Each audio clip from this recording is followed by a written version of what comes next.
जय हिंद मेरे प्यारे छात्रों। आज आप लोग को कक्षा 10th साइंस के मोस्ट VVI 40 ऑब्जेक्टिव क्वेश्चन लेकर आए हैं।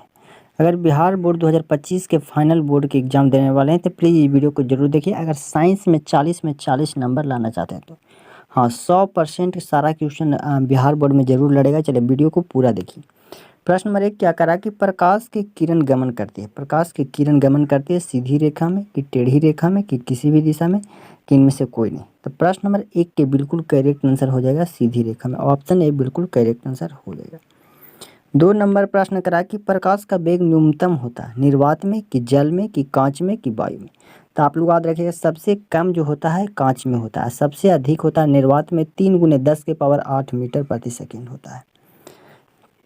चलिए 3 नंबर प्रश्न करा कि मोटर गाड़ी के चालक के सामने लगा रहता है समतल दर्पण कि उत्तल दर्पण कि उत्तल लेंस कि अवतल दर्पण। तो 3 नंबर प्रश्न के बिल्कुल करेक्ट आंसर हो जाएगा उत्तल दर्पण।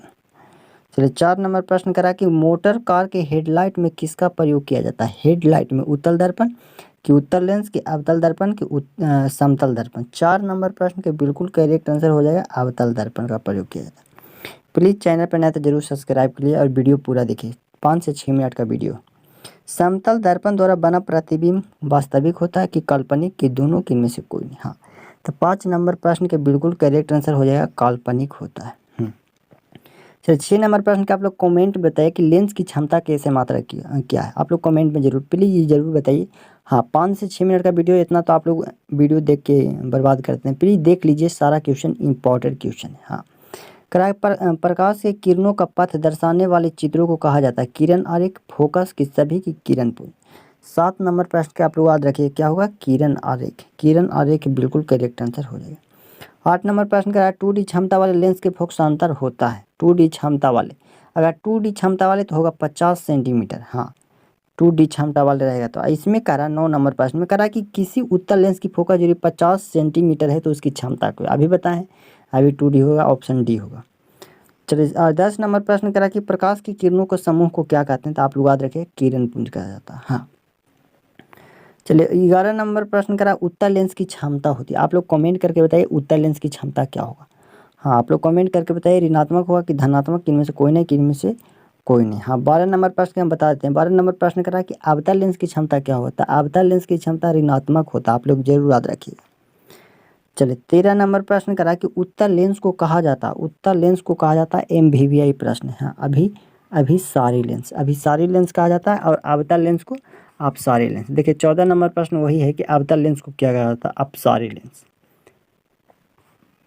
15 नंबर प्रश्न क्या करा निम्न में से कौन सा पदार्थ लेंस बनाने के लिए प्रयुक्त नहीं किया जाता। जल की, कांच की, मिट्टी की, प्लास्टिक। आप लोग याद रखिएगा मिट्टी का प्रयोग लेंस बनाने के लिए नहीं किया जाता। 16 नंबर प्रश्न करा किसी दर्पण में हमेशा वस्तु से छोटा प्रतिबिंब है। किस दर्पण में। हाँ समतल दर्पण के, उत्तल दर्पण के, अवतल के, इनमें से कोई नहीं। तो आप लोग याद रखिएगा 16 नंबर प्रश्न के हाँ उत्तल दर्पण में वस्तु से छोटा प्रतिबिंब बनता है। 17 नंबर प्रश्न करा किसी दर्पण से वस्तु का बड़ा प्रतिबिंब बनता है। हाँ अगर उत्तल दर्पण से छोटा तो अवतल दर्पण से बड़ा बनता है। चलिए हाँ 18 नंबर प्रश्न के आप लोग कमेंट कीजिए प्रकाश के परिवर्तन के कितने नियम होते हैं। मोस्ट VVI ऑब्जेक्टिव क्वेश्चन है। चलिए 19 नंबर प्रश्न करा कि जब प्रकाश की किरणें हवा से कांच में प्रवेश करती है तो वह मुड़ जाती है। अभिलंब से दूर कि अभिलंब के निकट कि अभिलंब के समांतर कि इनमें से कोई नहीं। तो 19 नंबर प्रश्न के बिल्कुल राइट आंसर हो जाएगा अभिलंब के निकट मुड़ जाती है। MVVI प्रश्न पूरा वीडियो को जरूर देखिए अगर 40 में 40 नंबर लाना चाहते हैं तो। करा कि फोटोग्राफी कैमरा का भी दृश्य क्या होता है। तो आप लोग याद रखिए उत्तल लेंस होता है। क्या है होता है उत्तल लेंस।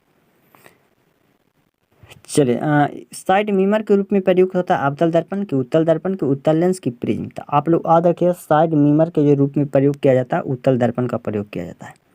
चलिए 22 नंबर प्रश्न करा कि एक अवतल दर्पण की फोकस दूरी 10 सेंटीमीटर तो उसकी वक्रता त्रिज्या क्या होगा। F बराबर R/2 होता है यानी कि होगा 5 सेंटीमीटर। चलिए 23 नंबर प्रश्न करा कि निर्गत किरण एवं अभिलंब के बीच को निर्गत किरण एवं अभिलंब के बीच के कोण को क्या कहा जाता है। तो निर्गत किरण एवं अभिलंब के बीच के कोण को क्या कहा जाता है। तो आप लोग याद रखिएगा 23 नंबर प्रश्न के हाँ निर्गत कोण कहा जाता है। क्या निर्गत कोण। 24 नंबर प्रश्न करा कि सरल सूक्ष्मदर्शी में किसका प्रयोग किया जाता था। सरल सूक्ष्मदर्शी में आप लोग याद रखिएगा सरल सूक्ष्मदर्शी में हाँ उत्तल लेंस का प्रयोग किया जाता है। 25 नंबर प्रश्न करा कि उत्तल लेंस के द्वारा किस सिर्फ काल्पनिक प्रतिबिंब बनता है। करा कि किस लेंस के द्वारा सिर्फ काल्पनिक प्रतिबिंब बनता है।